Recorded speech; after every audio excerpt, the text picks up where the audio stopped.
സുഹൃത്തെ, ഞാൻ ജസിൽ മാസ്റ്റർജിയിലേക്ക് സ്വാഗതം. ഇപ്പോൾ എത്തിയിരിക്കുന്നത് കേരള പോലീസിലേക്ക് പോലീസ് കോൺസ്റ്റബിൾ ട്രെയിനി വേക്കൻസികൾ വന്നിട്ടുണ്ട്. ഈ എല്ലാവരും കാത്തിരുന്ന ഉദ്യോഗാർത്ഥികൾ കുറേ കാലമായിട്ട് ആവശ്യപ്പെട്ടിരുന്ന ഒരു പോസ്റ്റാണിത്. ഓക്കെ, ഇതിലേക്ക് ആർക്കൊക്കെ അപ്ലൈ ചെയ്യാനുള്ള യോഗ്യതകൾ എന്തൊക്കെയാണ്, ആപ്ലിക്കേഷൻ ഫീസ് എങ്ങനെ അപ്ലൈ ചെയ്യാം, അങ്ങനെ എല്ലാവിധ ഡീറ്റെയിൽസ് ആയിരിക്കും നമ്മൾ ഈ വീഡിയോ ഡിസ്കസ് ചെയ്യുന്നത്. നിങ്ങൾ ആദ്യമായിട്ടാണ് മാസ്റ്റർജി കാണുന്നതെങ്കിൽ ചാനൽ ഒന്ന് സബ്സ്ക്രൈബ് ചെയ്യൂ. ഓക്കെ, നമുക്ക് വീഡിയോ സ്റ്റാർട്ട് ചെയ്യാം. നിങ്ങളുടെ ഭാഗത്തു നിന്ന് ലൈക്കും സപ്പോർട്ടൊക്കെ പ്രതീക്ഷിക്കുന്നു. ഓക്കെ, നമുക്ക് വീഡിയോ സ്റ്റാർട്ട് ചെയ്യാം. കാറ്റഗറി നമ്പർ 593/2023 കാറ്റഗറി നമ്പർ വരുന്നത്. ഓക്കെ, അതിൽ നിങ്ങൾ കേരള PSCയുടെ വെബ്സൈറ്റ് വഴി www.keralapsc.gov.in എന്നുള്ള വെബ്സൈറ്റ് വഴിയാണ് നിങ്ങൾക്ക് അപ്ലിക്കേഷൻ സമർപ്പിക്കേണ്ടത്. അതൊക്കെ നമുക്ക് വഴിയേ പറയാം. ആദ്യം തന്നെ കേരള പോലീസിലെ police constable trainee armed police battalion എന്നുള്ളതാണ് പോസ്റ്റിൻ്റെ പേര്. ഇതിലേക്ക് ഭിന്നശേഷിയുള്ള ഉദ്യോഗാർത്ഥികൾക്കും വനിതാ ഉദ്യോഗാർത്ഥികൾക്കും ഈ വിജ്ഞാപന പ്രകാരം അപേക്ഷിക്കാൻ അർഹത ഉണ്ടായിരിക്കില്ല. പ്രത്യേകിച്ച് വനിതകൾക്ക് വേറെ വിജ്ഞാപനമാണ് വരിക. ഇത് ഇവർക്ക് പറ്റില്ല, ഭിന്നശേഷിക്കാർക്കൊന്നും ഇതിലേക്ക് അപേക്ഷിക്കാൻ പറ്റില്ല.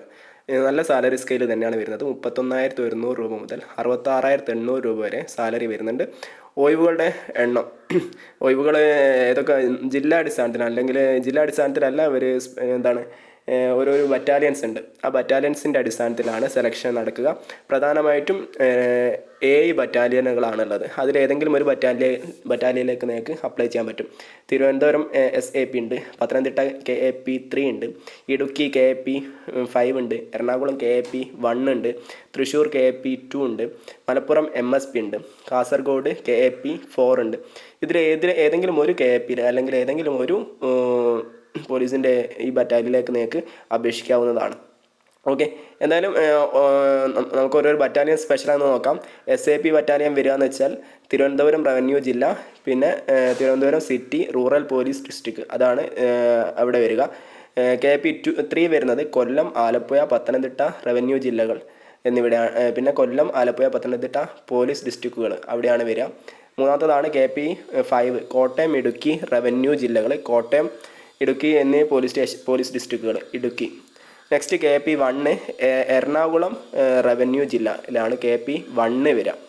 അടുത്തതാണ് KAP 2 തൃശ്ശൂർ, പാലക്കാട് റവന്യൂ ജില്ലകളാണ് KAP 2 വരിക. MSPയിൽ വരുന്നത് മലപ്പുറം, കോഴിക്കോട് റവന്യൂ ജില്ലകളാണ് MSPയിൽ. KAP 4 വരുന്നത് കണ്ണൂർ, വയനാട്, കാസർഗോഡ് റവന്യൂ ജില്ലകളാണ് അതിൽ വരിക. സോ എന്ന് വെച്ചാൽ ഏകദേശം ഒരു KAP അല്ലെങ്കിൽ MSP അങ്ങനത്തെ ഇതിൽ 1-2 ജില്ലകളാണ് വരിക. ഒരു ബറ്റാലിയനിൽ 1-2 ജില്ലകളുണ്ടാവും. അതുകൊണ്ട് തന്നെ അങ്ങനെയുള്ള ഏതെങ്കിലും ഒന്നിലേക്കാണ് നിങ്ങൾക്ക് അപേക്ഷിക്കാൻ പറ്റും. ഒന്നില്ലെങ്കിൽ KAP 4 അപേക്ഷിക്കാം, അല്ലെങ്കിൽ MSPയിൽ അപേക്ഷിക്കാം, അല്ലെങ്കിൽ KAP 2 അപേക്ഷിക്കാം. ഏതെങ്കിലും ഒന്നിലേക്ക് നിങ്ങൾക്ക് അപേക്ഷിക്കാവുന്നതാണ്. അവിടെയാണ് നിങ്ങൾക്ക് പോസ്റ്റിംഗ് ലഭിക്കുക. ഓക്കെ, ഇതിലേക്ക് പ്രധാനമായിട്ടും ആർക്കൊക്കെ അപ്ലൈ ചെയ്യാൻ നോക്കാം. ഇത് നേരിട്ടുള്ള നിയമനമാണ്, താൽക്കാലിക നിയമനം, നല്ല സ്ഥിര നിയമനമാണ്. ബറ്റാലിയൻ അടിസ്ഥാനത്തിലാണ് നിയമിക്കുക.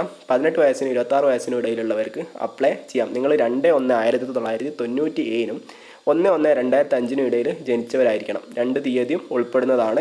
അതായത് നിങ്ങൾ OBC-കാരാണെങ്കിൽ നിങ്ങൾക്ക് 29 വയസ്സ് വരെ അപേക്ഷിക്കാം. നിങ്ങൾ SC/ST വിഭാഗത്തിൽപ്പെട്ടവരാണെങ്കിൽ 31 വയസ്സ് വരെ അപേക്ഷിക്കാം. നിങ്ങൾ വിമുക്ത ഭടന്മാരായിട്ടുള്ള ഉദ്യോഗാർത്ഥികളാണെങ്കിൽ 41 വയസ്സ് വരെ അപേക്ഷിക്കാം. ഓക്കെ, അങ്ങനെ സ്പെഷ്യലായിട്ടുള്ള പ്രായത്തിൻ്റെ ഇളവ് ലഭിക്കുന്ന കാറ്റഗറികളും ഉണ്ട്. യോഗ്യത +2 പാസ്സായിരിക്കണം. ഹയർ സെക്കൻഡറി +2 പാസ്സായിരിക്കണം എന്നുള്ളതാണ്, അല്ലെങ്കിൽ അത് തത്തുല്യമായിട്ടുള്ള യോഗ്യത ഉണ്ടായിരിക്കണം. ഓക്കെ, അവർക്ക് മാത്രമേ അപ്ലൈ ചെയ്യാൻ പറ്റുള്ളൂ. +2 നിർബന്ധമാണ്, +2 പാസ്സായിരിക്കണം. ശാരീരിക യോഗ്യത നോക്കുമ്പോൾ കുറഞ്ഞത് 168 സെൻറ്റിമീറ്റർ ഉയരം വേണം. നെഞ്ചളവ് 81 സെൻറ്റിമീറ്റർ കുറഞ്ഞത് വേണം. 5 സെൻറ്റിമീറ്റർ നെഞ്ച് വികസിപ്പിക്കാനും പറ്റണം. പിന്നെ പട്ടികജാതി പട്ടികവർഗത്ത് വിഭാഗത്തിൽപ്പെട്ട ഉദ്യോഗാർത്ഥികൾക്ക് 160 സെൻറ്റിമീറ്റർ ഉയരം മതി. 76 സെൻറ്റിമീറ്ററാണ് അവർക്ക് വേണ്ട നെഞ്ചളവ്. 5 സെൻറ്റിമീറ്റർ എന്തായാലും എക്സ്പാൻഷൻ എന്തായാലും നിർബന്ധമാണ്. പിന്നെ കാഴ്ചശക്തിയെ കുറിച്ചിട്ട് പറയുമ്പോൾ താഴെ പറയുന്ന തരത്തിൽ കണ്ണട വെക്കാതെയുള്ള കാഴ്ചശക്തി ഉള്ളവരായിരിക്കണം. അതായത് ദൂരക്കാഴ്ച 6.6 സ്നെല്ലാണ് വലത് കണ്ണിനും ഇടത് കണ്ണിനും വേണം. സമീപ കാഴ്ച 0.5 സ്നെല്ലാണ് വലത് കണ്ണിനും ഇടത് കണ്ണിനും വേണം. ഓരോരോ കണ്ണിനും പൂർണ്ണമായ കാഴ്ചശക്തി ഉണ്ടായിരിക്കണം എന്നുള്ളത് നിർബന്ധമാണ്. വർണ്ണാന്തത, സ്കിൻഡ് അങ്ങനെ കണ്ണിനുള്ള പ്രശ്നങ്ങളൊന്നും പറ്റില്ല. പിന്നെ മുട്ടുതട്ടൽ, പരന്ന പാദം, ഞരമ്പ് വീക്കം, വളഞ്ഞ കാലുകൾ, വൈകല്യമുള്ള കാലുകൾ, കൊമ്പല്ല്, ഉന്തിയ പല്ല്, കേൾവിയിലും സംസാരത്തിലുള്ള കുറവുകൾ, ഇങ്ങനെയുള്ള കാര്യങ്ങളൊന്നും പറ്റില്ല. അങ്ങനെയുള്ളവരൊന്നും എടുക്കില്ല. ഓക്കെ. പിന്നെ അതിനുശേഷം നിങ്ങൾ അതാണ് മായിട്ട് നിങ്ങൾക്ക് ഉണ്ടായിരിക്കേണ്ട യോഗ്യതകൾ. അടുത്തതാണ് ഫിസിക്കലായിട്ടുള്ള ഒരു ടെസ്റ്റ് ഉണ്ട്. എന്ന് വെച്ചാൽ 8 ടെസ്റ്റ് ഉണ്ടാവും, 8 ഐറ്റംസ് ഉണ്ടാവും. 8 ഐറ്റത്തിൽ 5 ഐറ്റം എന്തെങ്കിലും യോഗ്യത നേടുന്നവർക്കാണ് നിങ്ങൾ എക്സാം എഴുതി കഴിഞ്ഞാൽ പിന്നീട് ഫിസിക്കൽ ഇതിൽ 8 5 പാസ്സായാൽ നിങ്ങൾക്ക് സെലക്ഷൻ ലഭിക്കും. ഓക്കെ. ഒന്നാമത്തെ ഐറ്റമാണ് 100 മീറ്റർ ഓട്ടം 14 സെക്കൻഡ് കൊണ്ട്. രണ്ടാമത്തത് ഹൈ ജമ്പ് 132.20 സെൻറ്റിമീറ്റർ. മൂന്നാമത്തത് ലോങ് ജമ്പ് 457.20 സെൻറ്റിമീറ്റർ. അടുത്തത് പുട്ടിങ് ദ ഷോർട്ട് പുട്ട്, അതായത് ഷോർട്ട് പുട്ട് 7264 ഗ്രാം 609 സെൻറ്റിമീറ്റർ അകലത്തിലേക്ക്. Next throwing the cricket ball throw 6096 centimetre അകലത്തിലേക്ക്. നെക്സ്റ്റ് റോപ്പ് ക്ലൈമ്പിങ്, കൈകൾ മാത്രം ഉപയോഗിച്ചിട്ട് 365 സെൻറ്റിമീറ്റർ ഉയരത്തിലേക്ക്. നെക്സ്റ്റ് പുള്ളപ്പ് അല്ലെങ്കിൽ ചിന്നിങ് 8 തവണ. അടുത്തതാണ് 1500 മീറ്റർ ഓട്ടം 5 മിനിറ്റ് 44 സെക്കൻഡ് കൊണ്ട് കംപ്ലീറ്റ് ചെയ്യാൻ പറ്റണം.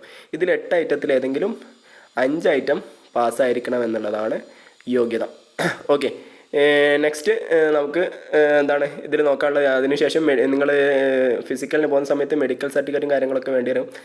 അല്ലെങ്കിൽ എന്താണ് മെഡിക്കലിന് പോകുന്ന സമയത്ത് എന്താണ് കാഴ്ച പരിശോധിച്ചത് അല്ലെങ്കിൽ നിങ്ങളുടെ ബാക്കി ശാരീരിക കാര്യങ്ങളൊക്കെ പരിശോധിച്ച സർട്ടിഫിക്കറ്റ് വേണ്ടി വരും, നിങ്ങളുടെ ഫോട്ടോ ഒക്കെ ഒട്ടിച്ചിട്ടുള്ളത്. അതൊക്കെ പിന്നീട് നോക്കിയാൽ മതി.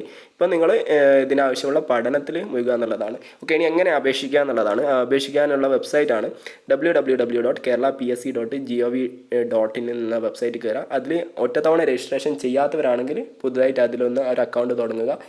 നിങ്ങൾക്ക് നിങ്ങളുടെ മൊബൈൽ നമ്പറും ഇമെയിൽ ID ഇതൊക്കെ കൊടുക്കുകയാണെങ്കിൽ, അല്ലെങ്കിൽ നിങ്ങളുടെ നിങ്ങളെ എഡ്യൂക്കേഷൻ യോഗ്യതകളും നിങ്ങളെ ഫോട്ടോയും സിഗ്നേച്ചറും കൊടുക്കുകയാണെങ്കിൽ നിങ്ങൾക്ക് അതിലൊരു യൂസർ നെയിം പാസ്വേഡും വെച്ചിട്ട് ഒരു ലോഗിൻ ക്രിയേറ്റ് ചെയ്യാൻ പറ്റും. അത് വെച്ചിട്ട് നിങ്ങൾക്ക് ഓൺലൈനായിട്ട് അപ്ലൈ ചെയ്യാവുന്നതാണ്. ആപ്ലിക്കേഷൻ ഫീസ് ഒന്നുമില്ല.